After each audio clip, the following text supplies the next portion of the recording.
Ministério de Louvor, obrigado. Aleluia.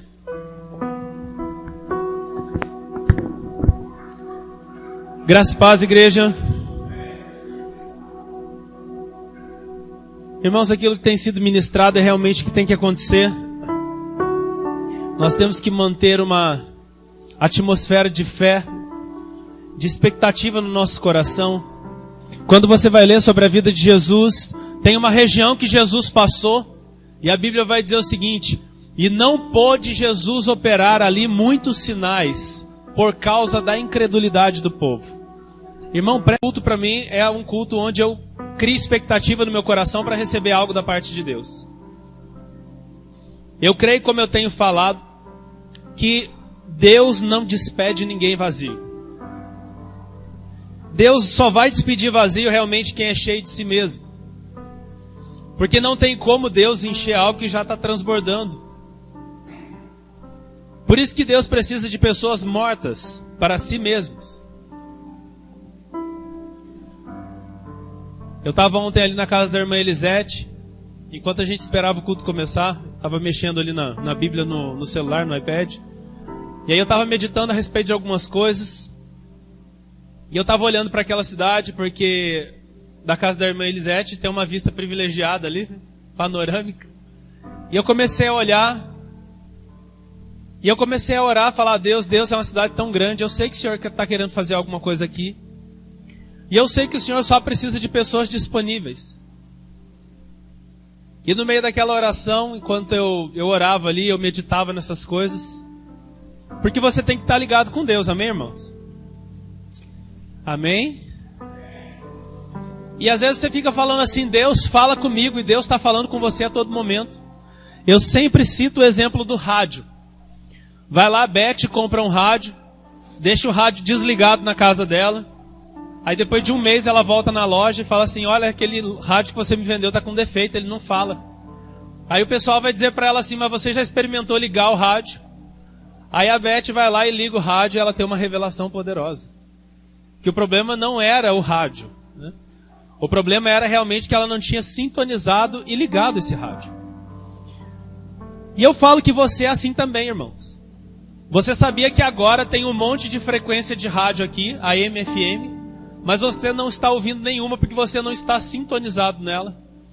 Quando você decide no seu coração alinhar sua vida com Deus, você começa a sincronizar e você vai dizendo: Deus, para onde eu vou? E Deus vai sinalizando para um lado, vai sinalizando para o outro, até que de repente você fala: opa, eu sou da época da televisão que usava HF, os mais novos não conhecem. Você lembra daquilo, irmão? Você ia rodando um negocinho assim, um botão. Quem é dessa época aí, levanta a mão. Você está envelhecendo, amém? Aquela televisão de tubo, né? Você ia virando, você ia virando, você ia virando. Daqui a pouco apareceu uma imagem, né? Aí você ficava assim, ó. E era tão fina aquela sintonia que às vezes você tirava a mão, ela mudava, você apertava, você ia. Aí você ia, sintonizou, você tampa a respiração e sai. Fala, senta, né? Aí passa aquela mobilete na rua, desregula tudo. Mas assim tem que ser a nossa sintonia com Deus. Às vezes você está falando assim: Deus fala comigo, Deus está falando com você. O problema é que você não está conseguindo ouvir, porque você não está sintonizado. Deus está te conduzindo para um lado, você está indo para o outro. Deus está te chamando para a oração, você está indo para a confraternização. Deus está te chamando para o jejum, você está indo para o banquete. Deus está te chamando para algumas situações, você está indo para outras. E aí você vai falar assim: Deus, por que o Senhor não fala comigo? E Deus vai dizer: eu estou falando o tempo todo, o problema é que você não está conseguindo ouvir a minha voz.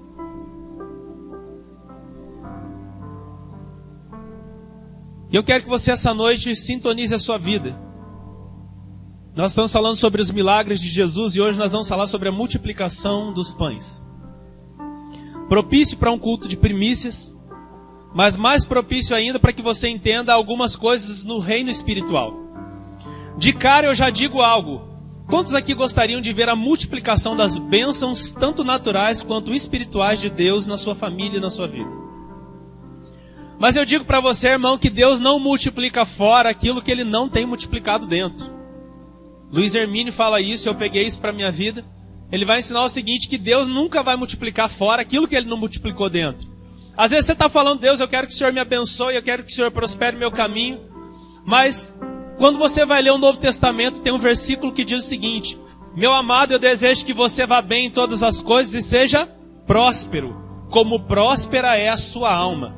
E aí eu pergunto, como tem estado a sua alma diante de Deus? Não precisa responder, é só para você refletir sobre isso.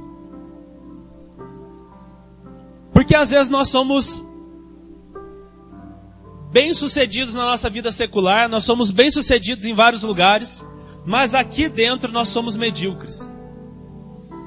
Eu sempre comparo aqui, trago aquele exemplo para vocês, que se eu chegar hoje, deixa eu escolher um aqui, deixa eu achar alguém, eu chego lá na casa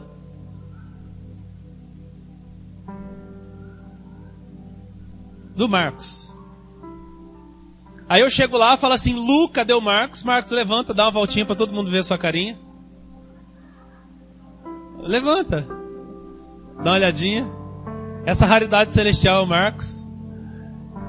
E aí eu falo assim: Lu, cadê o Marcos? A Lu fala assim: ele tá ali. Aí eu olho dentro de um berço, está o Marcos. O Marcos com uma chuquinha, uma mamadeira, uma chupeta, segurando o dedo do pé. O que você vai fazer, irmão? Esse irmão tá louco, esse irmão tá usando tóxicos, né? Esse irmão, ele não tá batendo muito bem na cabeça. Mas nós aceitamos isso e nós consideramos uma anormalidade uma pessoa de 30 e poucos anos, amém? Uma pessoa de 30 e poucos anos está num berço, se comportando como uma criança, mas a gente considera normal um crente de 20 e 30 anos que age como uma criança aqui dentro. E eu digo para você, irmão, existe um tempo para você ser criança, mas existe um tempo para você crescer. E essa cidade precisa que você cresça. Eu amo cuidar de criança, tanto que eu tenho 2. Ficar sem dormir à noite. O Isaac tem também. Coisa boa, né, Isaac? Muda o tempo, a criança fica doente, vai para o hospital. De madrugada a criança chora, você tem vontade de chorar junto com ela, né? Você oferece mamar, a criança não para. Você oferece fruta, a criança não para. Você oferece água, a criança não para. Você oferece dinheiro, a criança não para. Aí você fala assim: meu Deus, eu vou chorar junto com essa criança, né? Mas você precisa crescer, irmão, porque às vezes nós pegamos pessoas que já tinham que abandonar algumas práticas espirituais e eles ainda estão caindo nas mesmas coisas. E aí você ora a Deus e fala assim: Deus, por que a coisa não acontece na minha vida? Porque você não está pronto ainda para receber. E eu acho interessante que Deus vai andando com o povo de Israel no deserto. O povo vai, chega perto da terra, volta, vai, chega perto da terra, volta, vai, chega perto da terra, volta, vai, volta, vai, volta, vai, volta. Até que morre aquela geração e a nova geração tem um coração diferente. Deus fala assim: agora vamos. E aquela geração entra. Irmão, eu não quero que aquilo que Deus tem para mim passe da minha vida. Quando você aceitou a Jesus, eu não sei como é que você era. Eu era meio insano. Eu vejo o Isaac correndo, pulando, gritando. Eu falo: yes, né? É nós. E nós temos que chegar em lugares de equilíbrio, é claro, mas aquilo de Deus é tão intenso na nossa vida. Quando você olha para Cristo, você fica tão constrangido que você fala assim: a única coisa que eu quero é Ele. Eu quero mais dele. Quando você vai ler Joel e vai dizer o seguinte sobre a embriaguez, e essa coisa de ser cheio do Espírito é chamada de embriaguez. Irmão, não se escandalize essa noite. A Bíblia vai dizer o seguinte: não vos embriagueis com vinho no qual há dissolução, mas enchei-vos do Espírito. E quando a Bíblia diz enchei-vos, não é bíblico você fechar o olho e falar assim: Deus me enche. Deus me enche. Deus me enche. E Deus vai olhar e falar assim: eu não vou te encher, porque é para você se encher do Espírito. A Bíblia diz que o Espírito Santo foi derramado sobre nós. E como que você se enche do Espírito? Assim como a Bíblia diz: transformai-vos. Irmão, não é bíblico você orar e falar assim: Deus, muda a minha vida. Não. Ele diz: não vos conformeis com este mundo, Romanos 12, 1, 2. Mas transformai-vos pela renovação da vossa mente, para que enfim você possa experimentar qual seja a boa, agradável e perfeita vontade de Deus. Irmão, você quer experimentar a boa, agradável e perfeita vontade de Deus para a sua vida? Transforme-se pela renovação da sua mente. Leia essa Bíblia aqui não como um papel morto, mas como verdades do próprio Deus para você. E quando você ouvir essa palavra, ler essa palavra, escutar a pregação, e você falar assim, é para mim. E você falar assim, eu vou mudar a minha vida. Irmão, para de ouvir a pregação lembrando do seu irmão. Lembra de você. Hoje aqui, enquanto o Ministério de Louvor estava cantando, eu estava falando assim, Deus, eu preciso me libertar, eu preciso realmente romper com algumas coisas na minha vida. Pai, eu preciso chegar mais perto do Senhor. Aí os irmãos já pensam assim, será que o pastor está em pecado? Não, irmão, não é isso. É que existem níveis que você tem que ir avançando para chegar perto de Deus. E onde você está hoje ainda não é o lugar que Deus quer que você esteja. Prova disso que você não está levantando aleijados, você não está ressuscitando mortos, você não está abrindo os olhos de um cego. E eu fico apaixonado pela palavra quando eu leio um texto em Atos 10:38 que vai dizer o seguinte: assim como Deus ungiu a Jesus de Nazaré com o Espírito Santo e com poder, o qual andava fazendo bem e curando todos os oprimidos do diabo, porque Deus era com ele. Quantos aqui amam a Deus? Irmão, se você ama a Deus e Deus é com você, por que esse sinal não está evidenciado na nossa vida? Como Deus ungiu a Jesus de Nazaré, agora eu quero que você mude isso daqui. Assim como Deus ungiu ao Marcos, assim como Deus ungiu o Isaac, assim como Deus ungiu o Jonadab, assim como Deus ungiu o Emerson, com o Espírito Santo e com poder, o qual andava fazendo bem e curando todos os oprimidos do diabo. Eu estava ali na parte de cima da casa da irmã Elisete olhando, e eu falando assim, Deus, o Senhor precisa atingir essa cidade.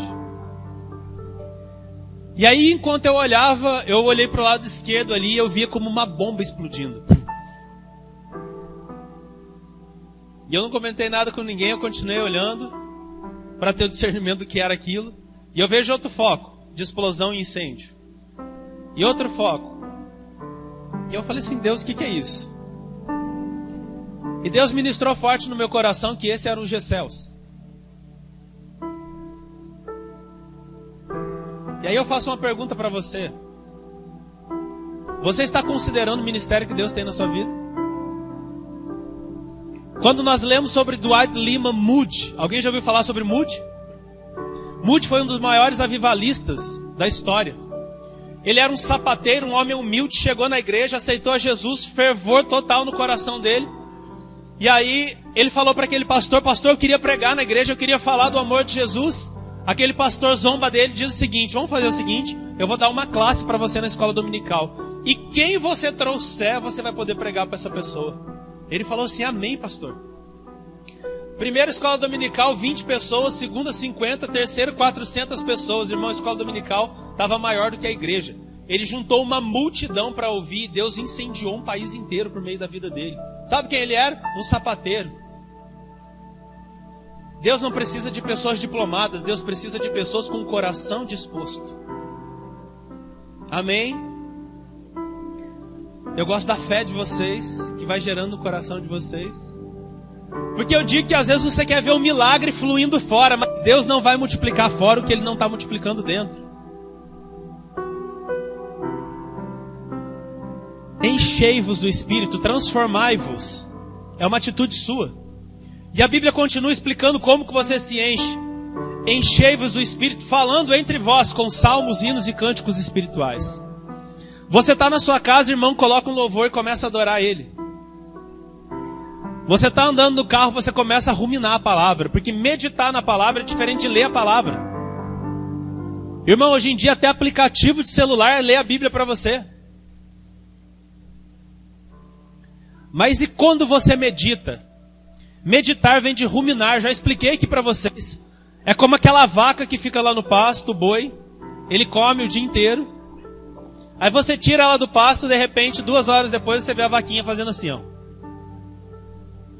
que ela está fazendo? Ela está ruminando. Porque a vaca, ela se alimenta do máximo que ela puder. Depois ela puxa novamente aquilo e vai processando de novo. E aí ela engole aquilo. E é isso que você tem que fazer. Essa palavra meditar vem de ruminar. Você já leu a palavra, ouviu a palavra. E quando situações difíceis se levantam na sua vida, sabe o que você vai fazer? Você vai fazer como Jesus fez, você vai dizer, está escrito. E eu digo uma coisa, na hora da aflição, para onde você corre? Porque às vezes na hora da aflição, irmão, a gente quer atacar as pessoas. Na hora da aflição, na hora da contradição, na hora da falta, você vai dizer, as coisas estão dando errado comigo por causa de fulano de tal. A minha vida é assim por causa de pessoas. Irmão, não culpe pessoas. Creia que Deus pode modificar a sua história. Quando você olha a Bíblia Sagrada, é um livro de superação. E eu quero que você creia para multiplicação.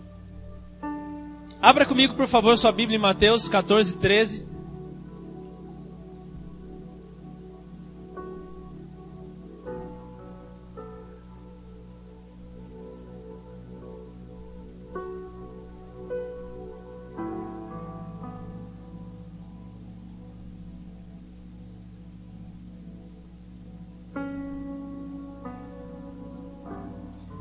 Mateus capítulo 14, versículo 13, diz o seguinte: E Jesus, ouvindo isto, retirou-se dali num barco, para um lugar deserto, apartado, e sabendo o povo, seguia-o a pé desde as cidades. E Jesus, saindo, viu uma grande multidão, e possuído de íntima compaixão para com ela, curou seus enfermos. E sendo chegada a tarde, os seus discípulos aproximaram-se dele, dizendo: O lugar é deserto e a hora já é avançada. Senhor, despede a multidão, para que vão pelas aldeias e comprem comida para si. Jesus, porém, lhes disse: Não é mister que vão, dai-lhes vós de comer. Então eles lhes disseram: Não temos aqui senão 5 pães e 2 peixes. E Jesus disse: Trazei-mos aqui. E tendo mandado que a multidão se assentasse sobre a erva, tomou 5 pães e 2 peixes, e erguendo os olhos aos céus, abençoou. E partindo os pães, deu-os aos seus discípulos, e os seus discípulos à multidão. E comeram todos e saciaram-se. E levantaram dos pedaços que sobraram 12 cestos cheios. E os que comeram foram quase 5.000 homens, além das mulheres e das crianças. Pai, em nome de Jesus, nós estamos aqui diante da Tua palavra. Eu peço que o Senhor ministre no nosso coração a multiplicação, Pai. Que nós entendamos esse texto e que Ele venha falar conosco. A Tua palavra é realmente o Senhor falando conosco. Ministra, Pai, no nosso meio. O Senhor sabe que eu de mim não tenho nada a oferecer a esse povo, mas o Senhor tem. O Senhor tem pastos verdejantes. O Senhor tem águas tranquilas. O Senhor é aquele que refrigera a alma por amor do Seu nome. Pai, eu peço que em nome de Jesus o Senhor transtorne essas vidas aqui, coloca-as de cabeça para o ar. Pai. Move a vida das pessoas. Pai, pessoas que estão vivendo na mesmice. Casamentos que estão vivendo na mesmice. Famílias, Pai. Relatórios, finanças que não andam, Pai. Pessoas que estão vivendo na miséria. Eu peço que o Senhor quebre esse cativeiro sobre a vida delas nessa noite, Pai. Eu declaro que essa igreja será uma igreja que viverá na abundância e a única preocupação deles será buscar o Senhor. Invocar o Teu santo nome. Porque eles crerão, ó Pai, que as coisas não vêm do poder da mão deles, mas vêm da Tua determinação. Nós vemos isso em toda a Bíblia, tanto no Antigo quanto no Novo Testamento, e eu creio para a minha vida, Pai, eu creio para a vida dessa igreja. Eu declaro, Pai, dinheiro chegando. Eu declaro, Pai, saúde chegando. Eu declaro cativeiro sendo encerrado nessa noite, Pai, para a glória do Seu nome, Pai. Coloca dons e ministérios em movimento neste lugar, Pai. Pessoas que estavam paradas, elas vão se movimentar. Pai, é o Senhor que move as águas. Move as águas sobre eles, Pai. Para que eles possam ver o extraordinário. Para que eles vejam o céu do lado de dentro. Que eles conheçam o Senhor não de ouvir falar, mas de realmente olhar nos seus olhos. E conhecer o Senhor. E provar e ver que o Senhor é maravilhoso. Flua nesta noite, Pai, no nosso meio. Em nome de Jesus. Amém. Irmão, o texto bíblico aqui ele está falando a respeito da multiplicação dos pães. Jesus acaba de receber uma mensagem dolorosa. Ele vai receber a notícia que João Batista acabou de ser decapitado por Herodes. Uma mulher estava dançando diante dele e Herodes ele se empolga com aquela dança, com aquele laço do diabo. E aquela mulher vai dançar diante dele, ele vai dizer: pede o que você quiser. E ela vai pedir a cabeça de João Batista numa bandeja. E ali eu vejo se encerrando o ministério do maior profeta que a Bíblia diz que já pisou na terra, João Batista. E depois que aquele homem de Deus ele é decapitado, os seus discípulos pegam o seu corpo e enterram aquele homem de Deus, aquele grande profeta, e levam a notícia até Jesus. E Jesus ele vai se apartar por causa da notícia que ele recebe. Eu creio que Jesus ele estava extremamente entristecido pela situação. Jesus, quando viu Lázaro sepultado, que era um amigo dele, ele chorou. Imagina quando ele vê alguém que foi quem prenunciou o ministério dele, que batizou ele, alguém que foi gerado quase que junto com ele, alguém que fez parte da vida e do ministério dele. Ele vê aquele homem decapitado, e a Bíblia diz que Jesus vai se retirar para um lugar deserto, mas a multidão não deixa. E Jesus, mesmo no momento de extrema dor e dificuldade, ele começa a ministrar sobre o povo. Cura acontece, a multidão se aglomera ao redor dele. E quando aquela multidão toda está concentrada diante dele, Jesus ele vai vendo que a hora já estava avançada, ele estava no meio de um deserto, o povo seguindo ele, e aparece um provável problema. Os seus discípulos falam para ele assim: Senhor, manda esse povo embora, porque não vai ter onde eles comerem. Irmãos, é poderoso quando Jesus fala para eles assim: dá-lhes voz de comer. E esses homens já tinham visto grandes milagres da parte de Deus. Não era algo novo, eles já tinham visto que Jesus tinha poder para fazer coisas inacreditáveis. E aí Jesus provoca aqueles discípulos e diz assim: dá-lhes voz de comer. Um dos discípulos, sacando essa ideia, ele vai chegar num rapazinho, no menino, vai pegar os 5 pães e 2 peixes. Enquanto alguns discípulos estavam falando assim: Senhor, despede a multidão, o outro chega com 5 pães e 2 peixes. Alguns estudiosos, como por exemplo Flávio Josefo, vai dizer que esse menino era Estevão, aquele que ia ser apedrejado e ia ver Jesus. Mas enfim, chega diante dele esses 5 pães e 2 peixes, e a Bíblia diz que Jesus ergue e dá graças. E Jesus ele rende graças a Deus e ele desce com aquilo, ele divide os pães e entrega aos seus discípulos, e a Bíblia diz que isso vai se multiplicar na mão dos discípulos. Irmão, eu quero que você pense hoje no que Deus te chamou para fazer. O que Deus colocou na sua mão? E eu quero que você pense se isso tem se multiplicado na sua mão.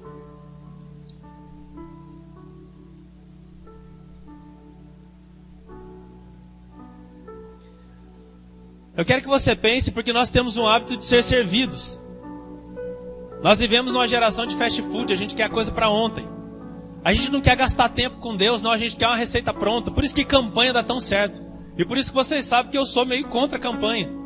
Porque na campanha eu chego aqui para a Alessandra, eu falo assim: Alessandra, o negócio é o seguinte.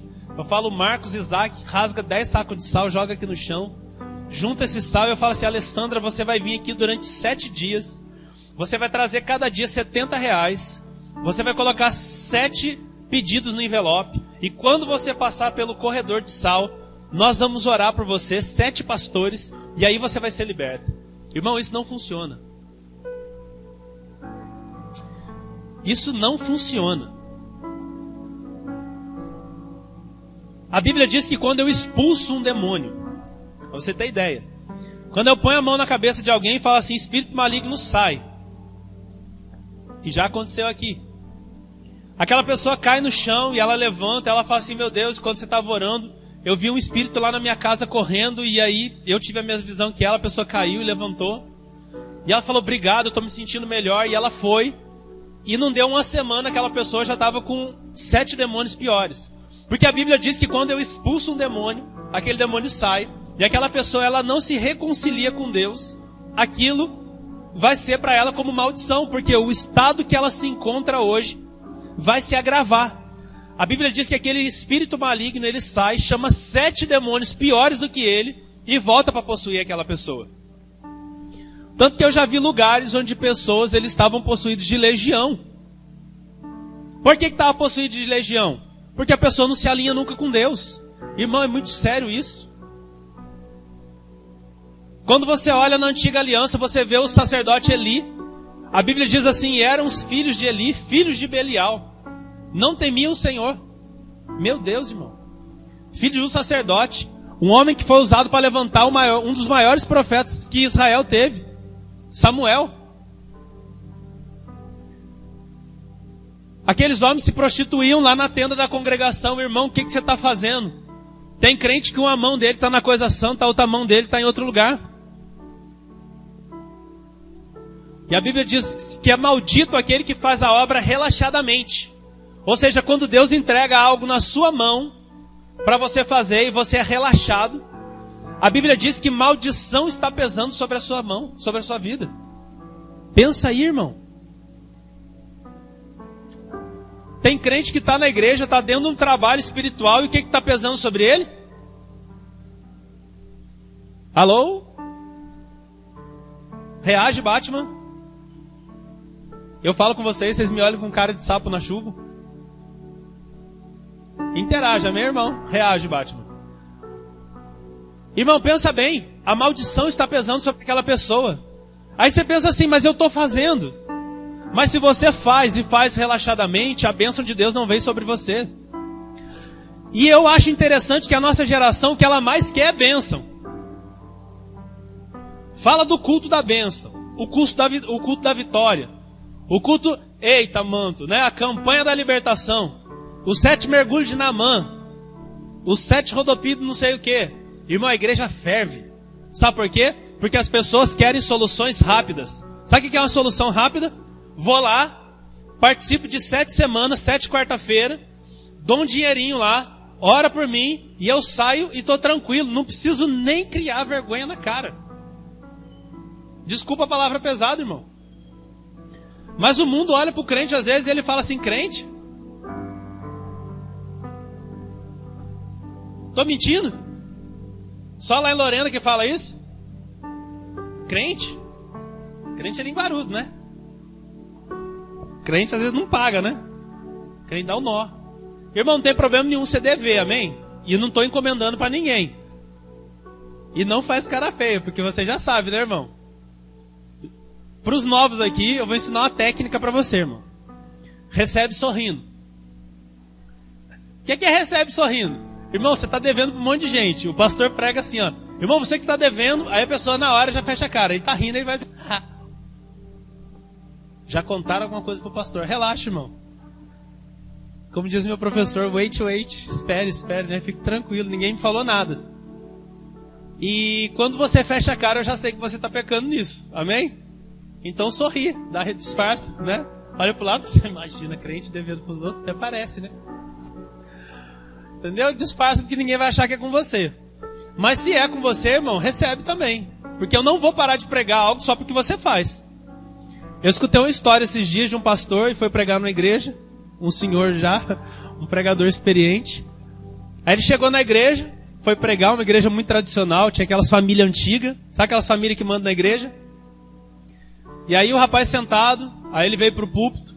Aí o obreiro do lado dele falou assim, ó, tem uma família aí de um fazendeiro rico, que metade da arrecadação da igreja vem dele, mas ele está meio que no adultério aí, então você por favor não prega sobre adultério. Aí o pregador olhou e falou assim, poxa, não posso pregar sobre adultério. Aí daqui a pouco chegou um irmão do outro lado dele e falou assim, ó, tem um rapaz aí que ele só nega imposto, mas se tiver como você não tocar nesse assunto de só negar imposto. Aí ele olhou e falou, não posso falar sobre roubo, não posso falar sobre adultério. Aí quando ele levantou, foi pregar, veio o presidente da igreja, chegou nele e falou assim, ó, tem um fulano aí que tá tal coisa, tenta não falar sobre isso também. Aí ele olhou para o lado, o pregador, ele já estava enroscado, né? Ele falou assim, meu Deus, eu não posso falar sobre isso, sobre aquilo. Aí um membro da igreja que já conhecia, gritou lá do fundo, prega sobre judeu, que não tem nenhum judeu aqui, né? E isso é uma situação complicada, irmão, porque eu não vou ficar refém de vocês, amém? E mesmo que você não diga amém, eu não estou nem aí. Porque você precisa alinhar a sua vida, irmão. E eu não vou ficar olhando para você rindo enquanto você está indo para o inferno. Não vou. Você quer me amar? Bem. Não quer me amar? Fazer o quê? E eu digo que quando a Bíblia diz enchei-vos do Espírito, para que coisas se multipliquem na sua vida, é isso, irmão. E isso é uma decisão sua. Eu ia em congresso, tinha irmão que ia orar por mim, eu ficava assim, e eu espiritualizava. Já viu quando você espiritualiza as coisas? Porque você ser místico não é a mesma coisa que você andar no espírito. Tem gente que é místico. Tocou a música, dependendo da igreja que você tá, toca um forró. Ritmo de forró, já viu? Música de ritmo de forró. Toca, os irmãos fazem o que, Isaac? Exatamente. Irmão, deu a primeira melodia. Eita, né? Que isso? Isso é alma. Porque quando você anda em espírito, independente da situação que você tá, você consegue se alegrar. Pensa aí em Paulo e Silas, irmão. Acabaram de receber uma surra. E quando a Bíblia fala de surra, eu estou falando de açoite. Açoite é um camarada, um soldado romano. O braço do camarada dá 4 do meu. Ele pegava um azorrague, um chicote com tira de couro e lâmina na ponta. Ele batia, às vezes travava, ele apoiava o pé e puxava. Irmão, estou falando de arrancar pedaço de carne. Paulo tomou 39 daquela. Irmão, você olhava para as costas de Paulo, você só via nervo e osso aparecendo. Levaram ele lá para o esgoto, prenderam ele. Irmão, pensa aí. E a forma com que se prendia, os romanos prendiam, era numa posição totalmente desagradável. Comprimia o seu pulmão, as costas abertas, a varejeira sentando nas suas costas. Pensa aí, irmão, ó, que bênção. Aí no meio daquilo, irmão, quando eu leio essas coisas, eu penso assim, cara, eu não sou crente. E aí a gente vem na igreja um mimimi, uma brigaiada que tem às vezes dos membros, o pessoal brigando por causa de cargo, por causa de posto, por causa de coisa. Irmão, vai se converter. Aí fala assim, Deus enche a minha vida. Cuidado, irmão. Porque você fala para Deus encher a sua vida e a sua vida está toda desalinhada. O que acontecia no Antigo Testamento quando a glória de Deus se manifestava e existia sujeira no lugar? Lembra? Carregando a arca, os bois tropeçam. Uzá, cheio de boa vontade, foi segurar a arca. O que aconteceu com ele?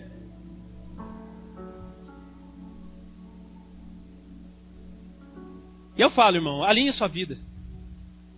Alinhe sua vida porque coisas do céu vão vir habitar dentro de você. Jesus vai dizer que o reino de Deus é como um grão de mostarda. Que ele é pequeno, mas quando ele entra no coração receptivo, ele brota, ele gera, ele frutifica. E as aves do céu vêm morar dentro dele. Vem morar nessa árvore, vem fazer ninho nela. Você quer que coisas do céu estejam ativas na sua vida? Cresça. Irmão, eu quero que você cresça. Tem um povo nessa cidade que é você que vai buscar. Tem cura que vão acontecer por meio da sua vida. Tem ossos que vão crescer diante dos seus olhos e é você que vai impor as mãos. Tem gente aqui que foi chamado para nações quando era adolescente e está aqui dentro ainda. Sabe por quê? Porque você saiu do propósito. Jesus está dizendo para esses discípulos aqui, olha, vocês que vão dar de comer. Eu estou partindo o pão e ele vai multiplicar na sua mão. Irmão, eu creio que em nome de Jesus, ainda esse ano, as coisas vão começar a multiplicar na sua mão. Tem gente que anda em miséria, irmão, eu vou falar uma coisa para você que talvez você vá me odiar. Miséria não é bíblica. Ah, pastor, isso é teologia da prosperidade. Não é, irmão. Uma coisa eu vou falar para você, vem, aceita Jesus, Emerson, amanhã você vai estar de Lamborghini. Dá R$100 que Deus vai te dar 1 milhão. Isso é mentira. Isso não é bíblico. Mas a Bíblia diz o seguinte, nunca viu justo desamparado, nem a sua descendência a mendigar pão. Isso é uma promessa bíblica? Isso é uma promessa bíblica? Isso é uma promessa bíblica, irmãos? Por isso que coisas não chegam, porque você não crê. E eu digo que a imposição de mãos não vai resolver coisas que o caráter vai ter que resolver. Quando você decidir tomar algumas decisões e mudar algumas coisas na sua atitude de vida, coisas vão começar a chegar para você. Quer ver uma coisa poderosa? Você andar em amor. Andar a segunda milha. Levar a carga do outro. Você está levando a carga das pessoas? Você está levando a carga das pessoas? Eu li esses dias um post de internet que dizia assim, se a ferida do seu próximo não te incomoda, a sua doença é pior que a dele.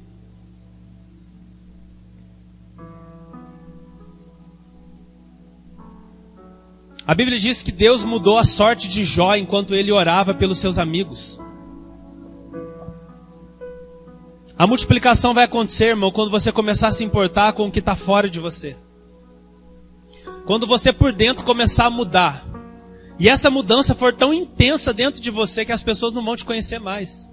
Quando você começar a se encher do Espírito Santo. Quando você parar de murmurar, de reclamar, de falar mal dos outros. Gente, como tem gente falando mal do outro.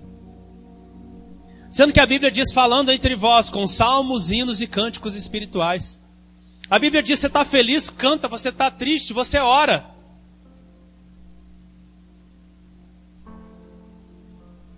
Você está fazendo isso?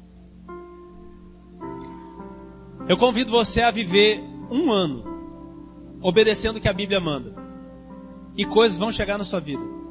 Eu estou dizendo não é porque é uma coisa abstrata, não, irmão. Eu estou dizendo porque é uma promessa bíblica. Quando você olha para a sua vida e ela está toda desgraçada, sem a graça de Deus operando na sua vida, em todas as áreas, você tem que fazer uma pergunta. Tem que falar assim, Deus, o que está errado? Porque às vezes você está achando que a culpa é do pastor, a culpa é do presbítero, a culpa é da igreja, a culpa é do seu pai, da sua mãe, que erraram com você, que a culpa é do seu vizinho, do seu irmão de igreja. Não é, irmão. Eu vou ter uma triste notícia para te dar. A culpa é sua. E enquanto você não admitir que a culpa é sua, Deus não começa um processo de cura dentro de você. Você precisa se arrepender. Deus fala o seguinte, que um coração quebrantado e contrito, Deus não desprezará. Mas às vezes Deus olha para você e vê, sabe o que? É soberba. Você bate no peito e fala assim, eu sou bom. Quem errou foi ele, foi ele, foi ele, foi ele. Eu não erro em nada. Aí Deus fala assim, eu não consigo atingir ele. Porque eu resisto o soberbo.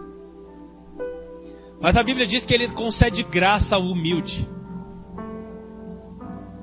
Sabe o que é graça? É um favor imerecido. Quando você se curva diante dele, você fala assim, Deus, irmãos, eu faço isso, hoje eu fiz isso. Eu falei assim, Deus, eu estou jejuando, eu estou crendo, eu estou orando em outras línguas, eu estou clamando. Deus, eu sei que tem dia que eu não estou dando conta na minha carne, mas eu estou me esforçando ao máximo. Irmão, tem dia que eu pego a Bíblia, nem se for para dormir em cima dela. Sabe o que é isso? É saber de onde eu saí e pensar que eu nunca mais quero voltar lá. A Bíblia diz que o caminho do justo é como a luz da aurora. Ele vai brilhando mais e mais, essa energia perfeita. Você não retrocede. A Bíblia diz, o meu justo viverá pela fé, e se ele recuar, a minha alma não tem prazer nele. Não recua. Irmão, vai camelando, vai caindo, vai indo para o lado, mas vai falando, Senhor, eu não vou voltar. Não volte. O nosso Deus, ele é o Deus das coisas inesperadas. É o Deus do de repente. Quando você lê na Bíblia, você vai ver os discípulos orando, aí a Bíblia vai dizer o seguinte, de repente eles ouviram do céu um vento. Um som como que de um vento impetuoso. Irmão, Deus é especialista em surpreender a gente. Deus é um especialista em multiplicação. Quando você vai ler no Antigo Testamento, irmão, Eliseu lá em 2 Reis 4, ele vai multiplicar o azeite da viúva. A viúva estava com as coisas dela para ser vendida. Ela estava para perder os filhos. A desgraça estava chegando. Deus entra com provisão. Porque ela decide receber um homem de Deus dentro da casa dela. A multiplicação chega. Mas antes da multiplicação acontecer, o que ele teve que fazer? Oferta. Quando você olha Elias, na mesma situação, ele chega numa viúva lá em Serepta, ele fala assim para a viúva, ei viúva, o que você tem aí para comer? Ela fala assim, eu não tenho nada em casa, eu tenho só um pouco de farinha e um pouco de azeite, para eu e o meu filho comer e a gente morrer. Olha o relatório que ela tinha. Irmão, Deus ele quer mudar o relatório. Não se conforme, irmão. Eu nasci para ser um derrotado. Minha família não deu certo, meu pai não deu certo, meu avô não deu certo, eu não vou dar certo. Irmão, abre o seu olho, escuta o que Deus está falando, sintoniza a tua vida. Alinha a sua vida com Ele, que Ele vai começar a ministrar coisas sobre você. Tem gente que chega para mim e fala assim, pastor, ora por mim. Irmão, não tem problema eu orar por você. E aí Deus libera uma palavra e a pessoa fala assim, nossa, isso era o que eu estava orando, era para aquilo que eu estava crendo. Mas mais extraordinário que isso, irmão, é você crescer. Porque quando você crescer, você não vai precisar da imposição da mão do pastor. Você não vai precisar de mediadores que Deus use a minha vida para liberar uma palavra sobre a sua. Não, Deus vai liberar direto na sua vida. Amém? Quando você decidir se encher do Espírito Santo, irmão, ele vai transbordar na sua vida, você vai começar a ajudar pessoas, você vai começar a mudar a realidade da sua família, você vai mudar a história de uma geração inteira.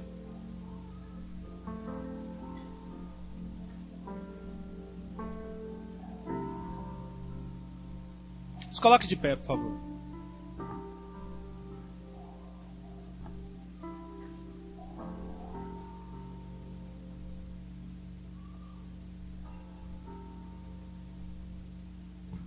Eu quero que você creia nessa noite que Deus ele vai multiplicar coisas fora, sim. Que Deus ele tem provisão para você e tem coisas que você está sofrendo que você não precisa sofrer.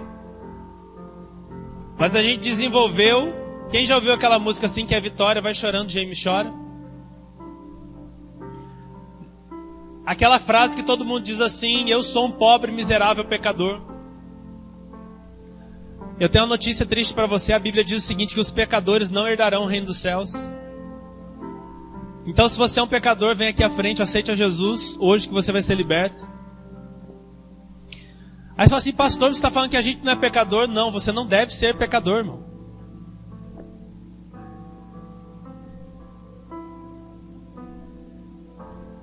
A Bíblia diz que Jesus nos fez justos.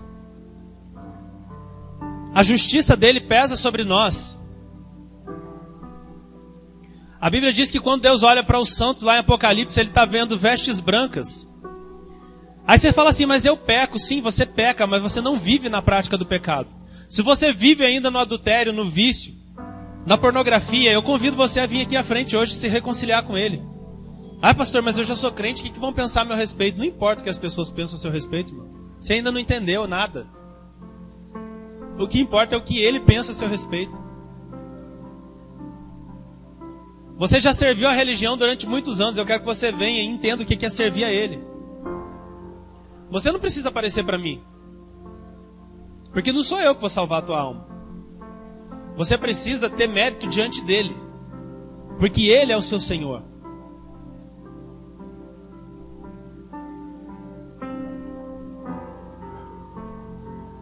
Eu quero de todo o coração que você entenda essa palavra que foi ministrada hoje aqui, que Deus ele quer multiplicar coisas na sua vida, mas ele só vai multiplicar fora aquilo que ele já multiplicou dentro. Que ele quer que você se transforme a si mesmo, transformai-vos. Que ele quer que você se encha do Espírito Santo, enchei-vos do Espírito. Como que você vai se encher? Falando com salmo, hino e cântico espiritual. Comece a se dedicar às coisas de Deus, comece a andar com pessoas de Deus e você vai transbordar dele. E aí você vai ter para dar para outras pessoas, por quê? Porque você está cheio dele.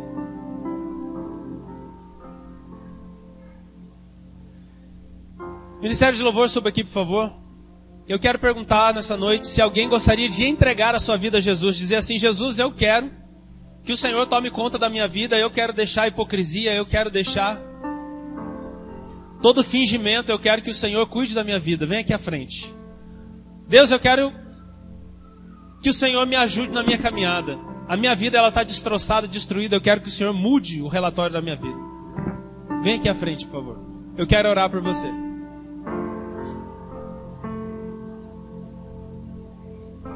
Isaac, vem aqui à frente, por favor. Mais alguém? Mais alguém quer entregar sua vida a Cristo? Mais alguém quer falar assim: Senhor? Tem alguém aqui na igreja hoje que está... As pessoas usam o termo desviado. Desviado é o diabo, amém, irmão? Porque não tem escapatória mais para ele. Já está julgado e condenado. Tem alguém aqui que andou pela religião e falou assim: nossa, eu fui um religioso todo esse tempo. Eu ia na igreja, até tomava ceia e a minha vida era de qualquer jeito. Tem alguém aqui hoje que quer reestabelecer uma aliança com Jesus, fala assim: Jesus, eu quero mais. Jesus, eu andei num caminho meio atrapalhado aí, eu andei na religiosidade, eu quero conhecer o Senhor, eu quero mais o Senhor. Vem aqui à frente, eu quero orar por você.